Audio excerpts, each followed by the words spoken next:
नमस्कार दोस्तों, हमारे भक्ति टून टीवी चैनल में आपका स्वागत है। भगवान की नई नई कहानियाँ देखने के लिए हमारे चैनल भक्ति टून टीवी को सब्सक्राइब करें और मजेदार कहानियों का आनंद लें। हरिबन नाम का एक गांव था। उसी गांव में डमरू नाम का एक आदमी रहता था। डमरू भगवान भोलेनाथ का बड़ा भक्त था और उनकी भक्ति में खोया रहता था। उसी गांव में एक वकील भी रहता था जिसकी डमरू से बड़ी गहरी दोस्ती थी। वकील भगवान पर बिल्कुल भी विश्वास नहीं करता था। अरे डमरू, आज सुबह सुबह तुम फिर आ गए मंदिर में। क्या करूं वकील साहब, जैसे आप रोज इंसाफ के मंदिर में जाते हो वैसे ही मैं भी रोज इंसाफ करने वाले के पास आता हूं। लेकिन मेरे भाई, ये पत्थर की मूर्ति क्या किसी का इंसाफ करेगी? इसीलिए कहता हूँ, ये मंदिर का रास्ता छोड़ और कुछ काम धंधे की तैयारी कर।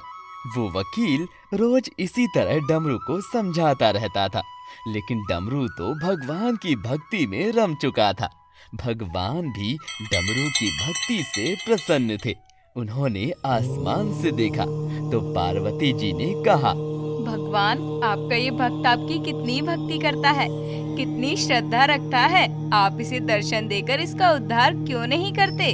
देवी, इस ब्रह्मांड में सब कुछ सहज में नहीं मिलता है और मेरा ये अलबेला भक्त, इसका भी एक दिन समय आएगा जब ये अपनी भक्ति की चरम सीमा को पार करके मेरे दर्शन करेगा। मगर क्या प्रभु? मगर देवी, मेरे इस भक्त को अभी संकट की घड़ी से गुजरना है, तब कहीं जाकर इसका उद्धार होगा। भोलेनाथ ने पार्वती जी को इशारा कर दिया था कि डमरू पर कोई संकट आने वाला है। इधर धरती पर एक दिन की बात है, डमरू ने रात के समय एक आदमी की हत्या करते हुए गांव के आदमी को देख लिया। उस आदमी ने जब डमरू को देखा तो उससे कहा, देखो डमरू, मैंने इसकी हत्या अनजाने में की है। इस आदमी ने मेरा जीना हराम कर दिया था। भगवान के लिए किसी से कुछ मत कहना। नहीं नहीं, तुमने अपराध किया है, इसकी सजा तो तुम्हें मिलेगी ही। ये कहकर डमरू वहां से चला गया और इधर उस आदमी ने पूरे गांव में ये अफवाह फैला दी कि उस व्यक्ति की हत्या डमरू ने ही की है, नशे की हालत में। सुबह जब डमरू घर से मंदिर जाने के लिए निकला तो उसने देखा उसके घर के बाहर भीड़ लगी है। उनमें से उसी मृत आदमी की पत्नी ने रोकर कहा, डमरू, तुमने मेरे पति की हत्या की है, मेरे छोटे छोटे बच्चों को अनाथ कर दिया है। मैं तुम्हें नहीं छोड़ूंगी। कसम भोलेनाथ की, हमने कुछ नहीं किया। ये सब तो मेरे आंखों के सामने उस कल्लू हलवाई ने किया था। अच्छा, हमसे झूठ बोलता है। शराब के नशे में तूने इस बेचारी की मांग उजाड़ दी। अब थाने चल, तेरी अकल ठिकाने लगाता हूँ। इतने में वकील भी वहां जाता है। वकील को देखकर डमरू कहता है, वकील साहब देखो ना, ये लोग मुझ पर हरिया की हत्या का इल्जाम लगा रहे हैं। देखो हरिया, इस समय शक तुम पर ही है, क्योंकि रात में सभी ने तुम्हें हरिया के पास देखा था। लेकिन तुम चिंता ना करो, कानून तुम्हें जरूर न्याय दिलाएगा। साहब, कानून क्या न्याय दिलाएगा? मेरे भोलेनाथ ही अब मेरी रक्षा करेंगे। डमरू, भक्ति एक सीमा तक अच्छी लगती है। अगर भगवान होते तो वो तुम्हें इस तरह फंसने देते। अगर तुम्हें भगवान पर भरोसा है तो मैं तो चला, तुम्हारी मदद करने की सोची थी मैंने, लेकिन अब नहीं। अब मैं भी देखूंगा कि भगवान कैसे तुम्हारी मदद करते हैं। ये कहकर वकील वहां से चला गया। उस गांव में वो वकील एक ऐसा इंसान था जिसकी गवाही आज तक झूठी नहीं जाती। उसकी गवाही आज डमरू को बचा सकती थी, लेकिन वकील भी डमरू से मुंह मोड़कर चला गया। सभी लोग डमरू को पकड़कर थाने ले आए। देखो डमरू, अपना गुनाह कबूल कर लो, नहीं तो फांसी पर लटका दिए जाओगे। देखो साहब, अगर भोलेनाथ की मर्जी होगी तो फांसी भी मिल जाएगी, लेकिन मैं निर्दोष हूँ, ये मेरे भोलेनाथ को पता है।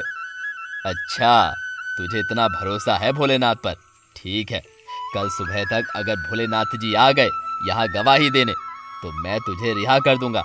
नहीं तो तुझे भी भोलेनाथ के मंदिर के सामने ही फांसी पर लटका दूंगा। दरोगा जी की बातें सुनकर डमरू डर गया, लेकिन उसने अपनी भक्ति में कमी नहीं आने दी।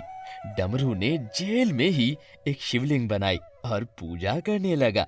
घड़ी की सुई तेजी से सुबह की तरफ बढ़ रही थी, लेकिन डमरू की गवाही देने के लिए कोई नहीं आया। रात के 3 बज चुके थे। डमरू ने बिना अन्न जल लिए भगवान की भक्ति की। इधर माता पार्वती ने भोलेनाथ से कहा, भगवान, आपके भक्त पर संकट आ गया है। सुबह होने में कुछ ही पल बचे हैं। अगर आज उस निर्दोष को फांसी हो गई तो उसका विश्वास आपसे उठ जाएगा।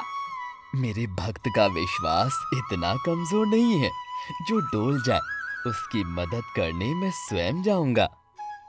ये कहकर भोलेनाथ कैलाश पर्वत से जेल की तरफ आने लगे। इधर दरोगा ने डमरू के लिए फांसी का फंदा तैयार कर दिया और फांसी पर ले आया और बोला, देखो डमरू भैया, अभी तक कोई नहीं आया, इसलिए मैं तुम्हें खुद भोलेनाथ तक भेज रहा हूं। ये कहकर उसने जैसे ही फांसी का फंदा गले में डाला, वैसे ही जेल में अचानक भोलेनाथ वकील के बेस में वहां आ गए और अपने साथ उस हत्यारे को भी ले आए और बोले, दरोगा जी, ये रहा आपका अपराधी, इसी ने हत्या की है। मैं कैसे मानूं? इसने कहा था कि भगवान आएंगे इसे बचाने, लेकिन तुम तो वकील हो। तो क्या हुआ, हर इंसान में भगवान है। अच्छा, तो आप भी भगवान हो। चलो चलो, तुम भी इसके साथ अंदर चलो, तुम्हारी भी भक्ति निकालता हूं।